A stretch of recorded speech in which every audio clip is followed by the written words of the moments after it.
This is the last of 4 chemical reactions video experiments. In this video, we're going to study single displacement reactions, often called redox reactions. So the third type of chemical reaction we want to study is that of a single displacement reaction, often called an oxidation reduction reaction, or simply a redox reaction for short. This is the most complicated of the 6 types of reactions and will require the most explanation. Let's start with a familiar example. Here is a picture of a clean steel bolt. The surface is clean. That's the color of iron because steel is mostly iron. In the photo on the right, we see a bolt with an oxidized surface, a rusted surface. That orange-brown color is the color of rust. And so chemically, iron 3 oxide, Fe2O3, is what we commonly call rust. What's actually happening during this oxidation or rusting process? I want to focus on the elements, and so this is intentionally not balanced. Well, how about the iron? Now, iron metal has an oxidation state or a charge of 0. All elements are neutral. They all have an oxidation state of 0. But the iron in iron 3 oxide is not metal and is not neutral. It's actually iron plus 3, and that's what the name tells us. It's an iron cation. In going from iron 0 to iron plus 3, has iron gained or lost electrons? Well, the charge is increased by plus 3, and therefore it must have lost negative charges. Losing negative charges means that it lost electrons. And that's what we call oxidation. Iron is being oxidized when it reacts with oxygen. Iron is losing electrons. It's lost 3 electrons to go from 0 to plus 3. So here iron goes to Fe plus 3, releasing 3 electrons. We say that iron is oxidized. Let's look at oxygen. What's happening to it in the process? This element has an oxidation state or charge of 0, but the oxygen in iron 3 oxide is not oxygen. It's actually oxide with a charge of -2. So what's happened to oxygen? Well, it must have gained 2 electrons to gain 2 negative charges, and a gain of electrons is referred to as reduction. So while the iron is being oxidized by the oxygen, the oxidizer, the oxygen itself, is being reduced. So here, focusing on a single oxygen atom, I'm saying 1/2 O2 is a single oxygen atom, gains 2 electrons and forms oxide, and oxygen is being reduced. These 2 processes have to occur simultaneously. You can't have one without the other. If something is losing electrons, like iron is here, then something else must be gaining them, like oxygen is in this case. How will we remember this? Well, here's a mnemonic. Here's a memory aid. Leo the lion says grr. Leo reminds us of the loss of electrons is oxidation. And grr reminds us of gain of electrons is reduction. In single displacement reactions, a metal reacts with a metal cation that is dissolved in water. So if you look at the beaker on the far right, that white salt is zinc sulfate. And when dissolved in water, it forms a clear, colorless solution of zinc ions. And that's the clear solution that the copper metal strip is sitting in. And you can see that there's no reaction. So when a strip of copper metal is placed in a solution of zinc sulfate, no reaction occurs. If we attempted to write an equation, it would look like this. We'd say no reaction. But look at the beakers on the left. The beaker on the far left contains a blue salt, that's copper 2 sulfate. When it's dissolved in water, it produces a clear blue solution of copper 2 ion. And zinc metal is sitting in that. You can see there is a reaction. The surface of the zinc strip has darkened, and that's copper 2 ion has gained electrons. It's been reduced and deposited as copper metal on the surface of the zinc. And at the same time as that's happening, zinc metal has dissolved, it's been oxidized, and gone into solution. So when a strip of zinc is placed in a solution of copper 2 sulfate, copper metal deposits as a black deposit on the surface of the zinc. Copper 2 ion is reduced to copper metal. Simultaneously, zinc is oxidized to zinc plus 2 ions. The reaction equation looks like this. Zinc solid plus copper 2 ion react, producing copper solid in zinc 2 ion. Let's take a look at this reaction. In the clear, colorless solution of zinc sulfate on the right, I'm placing a strip of copper metal. And in the clear, blue solution of copper 2 sulfate on the left, I'm placing a strip of zinc metal. Now there's no reaction on the surface of the copper, but you can see the surface of the zinc immediately starts to darken.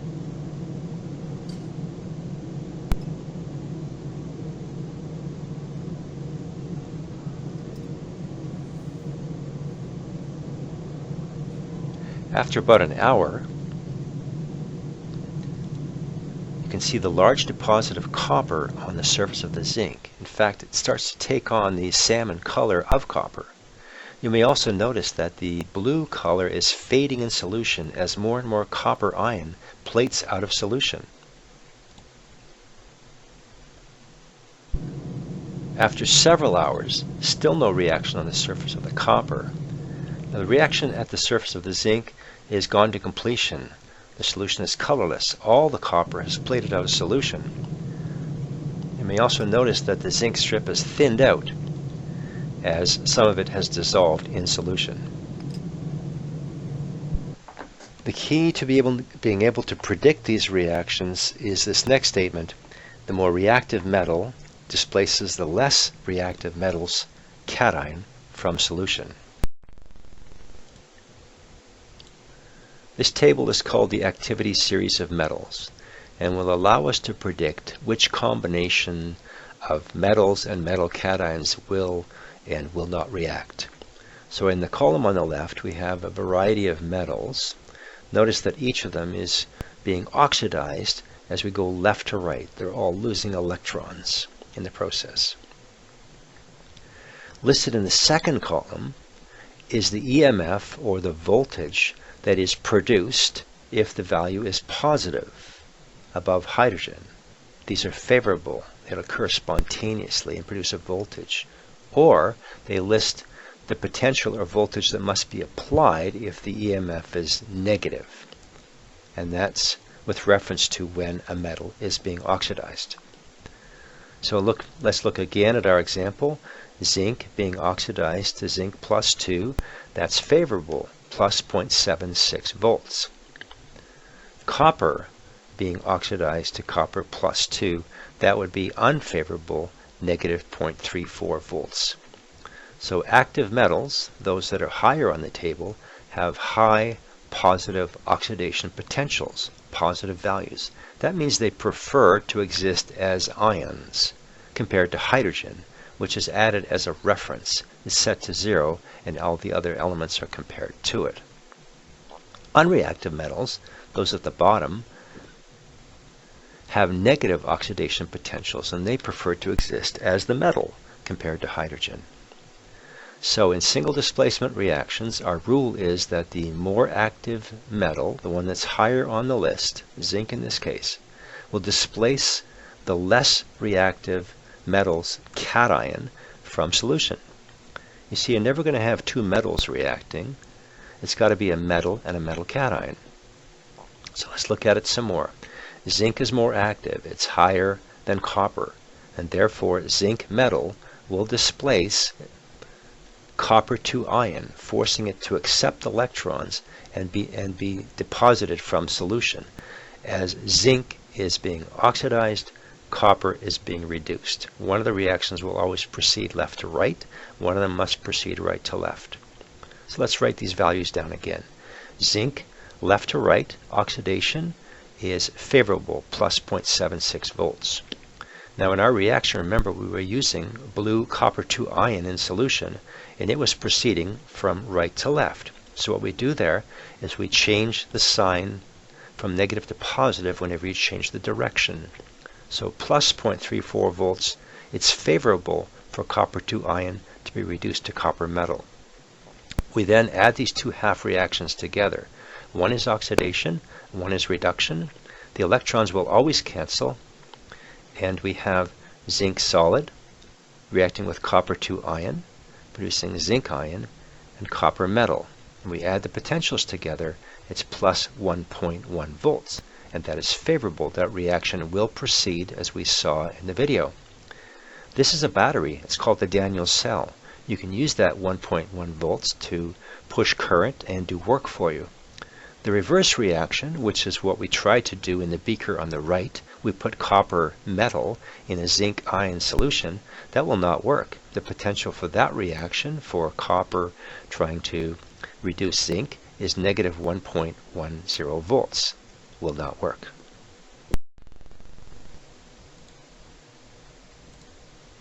Let's get some practice.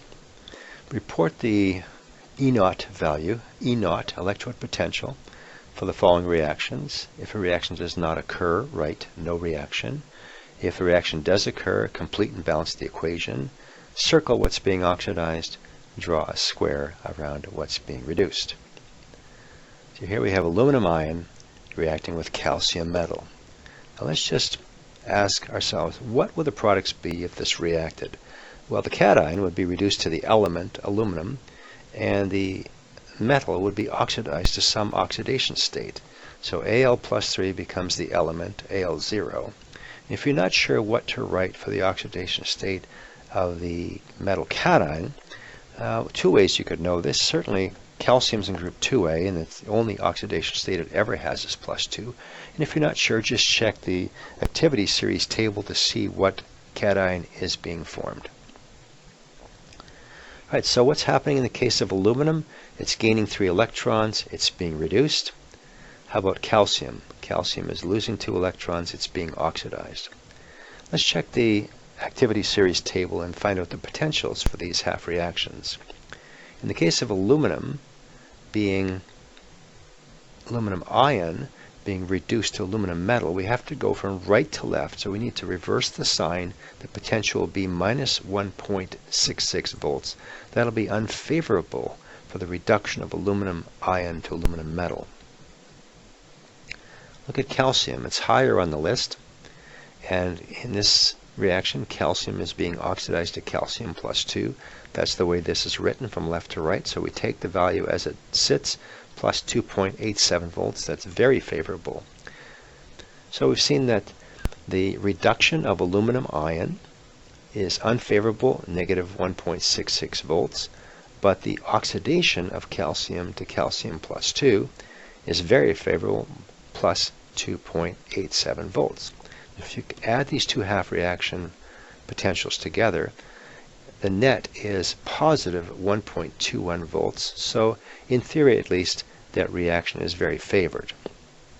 Now this equation may look to be balanced, but it's not. It's not balanced in terms of charge.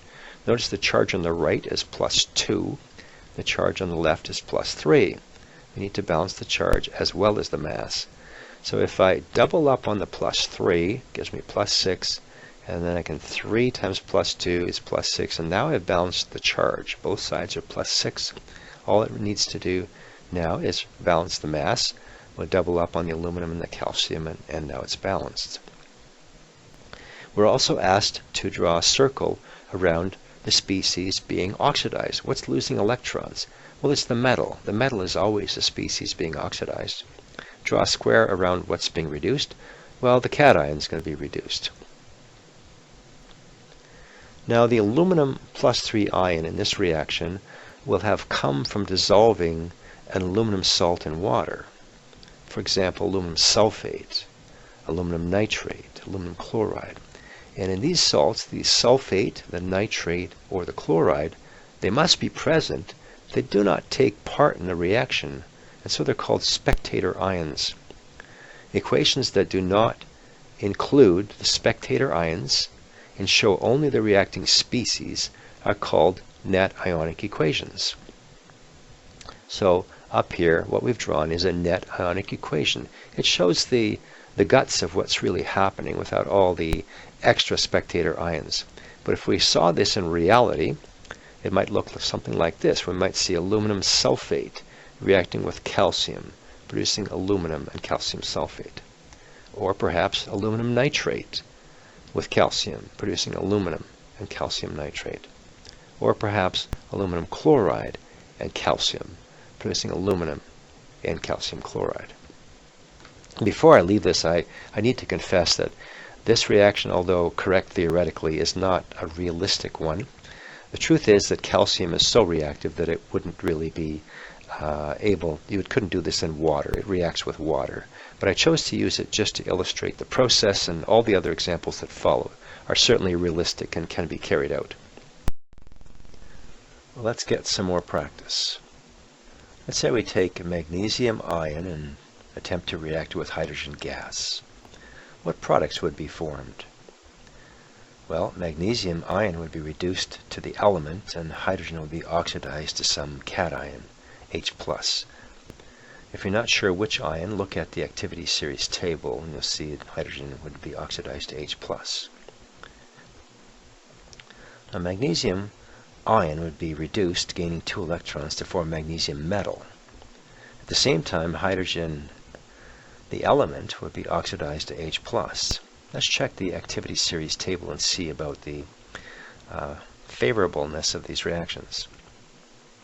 So magnesium ion gaining 2 electrons, going from right to left to being reduced to magnesium, well, that would be unfavorable. We'd have to reverse the sign because we reversed the direction of the reaction, negative 2.36 volts. So when you read the series, left to right, use the value stated. When you go right to left, change the sign. Negative 2.36 volts for the reduction of magnesium ion to magnesium metal. Now hydrogen, either way, is 0 volts. So magnesium, the reduction of magnesium is unfavorable, 2.36 volts. And the oxidation of hydrogen to H+ is 0 volts. If we add those together, the result is negative 2.36 volts. You can see that reaction would not proceed as stated. But that means that the reverse reaction would proceed. In other words, if I took magnesium metal and put it in an acid, H+, it should react. Magnesium would be oxidized to Mg+2, and hydrogen ion would be reduced to hydrogen gas. Now, I've already written this in a balanced form for you. The potential for this reaction would be plus 2.36 volts. So it should work.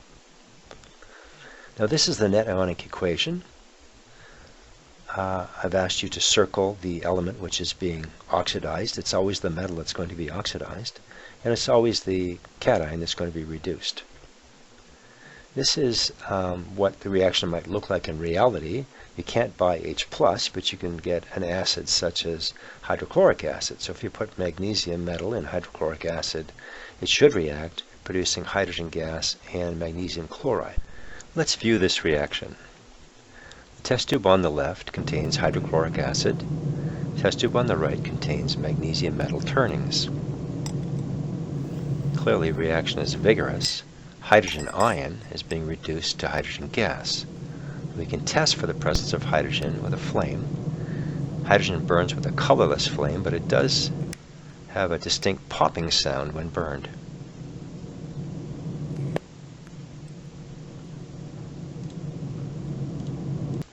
Let's look at the next reaction. I have silver ion reacting with copper metal. Well, if this reacts, what will that look like? Well, the silver will be reduced to the element and copper oxidized to copper +2. Again, check the activity series table for the charge of the ion. Silver ion is gaining 1 electron and being reduced to silver metal. Copper metal is being oxidized to copper 2 ion. Let's check the activity series and see if this is favorable or not. Now for silver ion to be reduced, going from right to left to the silver metal, we'd have to reverse the sign. That would be plus 0.80 volts, so it would be favorable to reduce silver ion to silver metal. Copper metal being oxidized to copper +2, well, that's unfavorable, negative 0.34 volts. So the reduction of silver ion is favorable, plus 0.8 volts. The oxidation of copper is unfavorable, negative 0.34 volts. The net effect is plus 0.46 volts. This reaction should proceed. Now, it's not balanced as it stands. We have plus 1 charge on the left and plus 2 on the right, so let's double up on the silver ion that balances the charge, and then let's balance the masses as well. Now, we're asked to put a circle around the element being oxidized. That would be the metal is always oxidized and the ion is reduced. We'll put a square around that. This is then the balanced net ionic equation. What might that look like in real life? Well, for example, we can't get silver ion by itself, but we could use silver nitrate and copper. And the silver ion in silver nitrate would be reduced to silver metal, and the copper would be oxidized to copper 2 nitrate. Let's take a look at this reaction.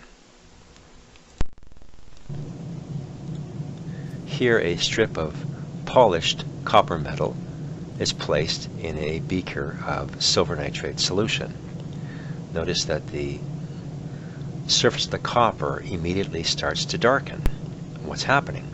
Well, silver ion is being reduced to silver metal, and silver metal is plating on the surface of the copper.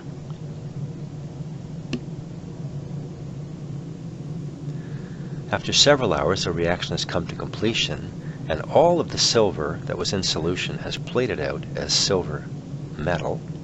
Notice the solution has turned blue as some of the copper has oxidized to copper 2 ion and is now in solution. Here's the setup for the activity series of metals experiment. I have a plastic plate with 24 wells in it. So there are 4 columns of 6 horizontal rows. These are the metals we'll use: zinc, lead, magnesium, and copper. We'll put the metals in the vertical columns: zinc in the first column, lead in the second, copper in the third, magnesium in the fourth column. And then we'll add ions of metals across each row. So silver plus 1 ion across the first row, copper plus 2 ion in the second row, magnesium plus 2 ion across the third, zinc plus 2 ion across the fourth, lead 2 ion solution across the fifth, and hydrogen ion from dilute hydrochloric acid across the sixth row. So here I've added the metals: zinc in the first column, lead in the second, copper in the third, magnesium in the fourth. The next step is to add the solutions of these cations, and we'll do that next. I've sped this up for sake of time. If I had 2 hands free, I'd hold that dispensing bottle closer to the well plates. Okay, silver plus 1 cation is being added to the first row, a solution of copper 2 cation to the second row, a solution of magnesium plus 2 cation is added to the third row, a solution of zinc plus 2 cation is added to the fourth row,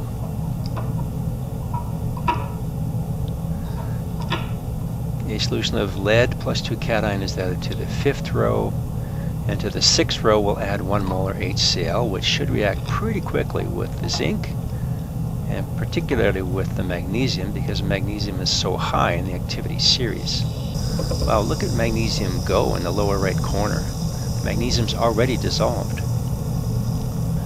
I'll put another pinch of magnesium in just to show you the reactivity. On the far left you see that zinc is reacting, slowly evolving hydrogen. Copper and lead not so much. Copper is below hydrogen on the activity series, so we don't expect it to react. Some time has elapsed. Let's record some observations. Look across the first row. We see a deposit has formed on the surface of all 4 metals: zinc, lead, copper, and magnesium. That deposit is silver metal. Silver cation was reduced to silver metal by all 4 of these metals. This is what we expect. Recall that metals that are higher on the activity series will reduce the cations of metals that are lower on the activity series. Take a look at the second row. Is copper 2 ion depositing on the surface of any of these metals? Clearly you can see a black deposit on the surface of the zinc, and I can see a deposit of copper on the surface of the magnesium. We should also see a deposit of copper on the surface of the lead, because lead is higher on the activity series than copper is. Now this reaction would be slow because lead is only slightly higher than copper. In fact, it is quite sluggish. We don't expect to see any reaction for copper metal with copper ion. So again, recall, metals that are higher on the activity series will reduce the metal cations of a metal that is lower on the activity series. Take a look at the third row where magnesium sits. We don't see any deposit except perhaps on the lead, and that isn't a deposit, it's just the way the camera took the picture. We shouldn't see any deposit of magnesium on any of these metals because magnesium is the highest on the activity series. Magnesium in fact prefers to exist as a cation in this form rather than be deposited. Zinc is the second highest on the activity series, and therefore its cation should only be reduced by magnesium, which is what we see. The zinc cation is not reduced by copper or lead or zinc. Lead plus 2 is rather medium to low on the activity series. It would be reduced by any metal that's higher on the activity series, such as zinc and magnesium. It won't react with itself, and certainly copper cannot reduce lead plus 2 ion. Hydrogen ion is below zinc and magnesium on the activity series. It's also below lead, but only slightly so. The voltages are almost the same, and so this would be an extremely slow reaction of lead dissolving and reducing hydrogen ion to hydrogen gas. Copper sits below hydrogen on the activity series and should not, therefore, be able to reduce hydrogen ion. So that's the end of the activity series experiment. There are some equations related to this for you to balance in the lab report. But before we finish, I just want to look at one more reaction that's quite instructive. I've got a piece of copper metal in the test tube. On top of it, I'm going to put some 1:1 nitric acid. Now, nitric acid should not react with copper. Recall that copper is below hydrogen on the activity series, and therefore it should not be oxidized and reduce hydrogen ion to hydrogen gas. But in fact, it reacts quite vigorously. Take a look. The solution is turning blue.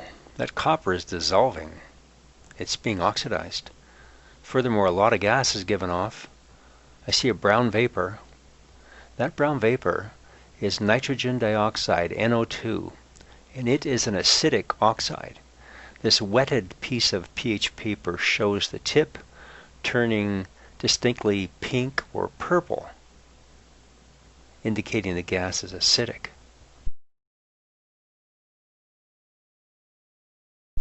I'll hold it against the scale on the pH paper container. You can see that the pH lies between 1 and 2. Notice the copper metal is completely dissolved. That was a vigorous reaction. So what happened here?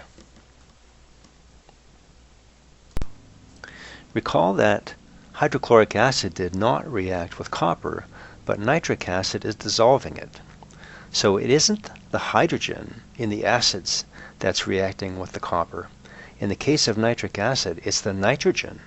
Nitrogen is in its highest oxidation state, +5, and in acidic solution, in nitric acid, it's a strong oxidizer, and that's what's taking electrons from the copper. Compare hydrogen chloride. In hydrogen chloride, the chloride ion is in its lowest possible oxidation state. It doesn't need any more electrons. So that is the end of our fourth and final chemical reactions video experiment. You'll want to see the written lab procedure for lab report requirements, including equations you need to balance and questions to answer. There are, in addition, a few short video clips related to redox reactions that you should watch. The videos and/or their hyperlinks are posted on Blackboard. In addition to being educational, some of them are extremely entertaining, and I'm quite sure you'll want to watch it more than once. In any case, thank you for watching.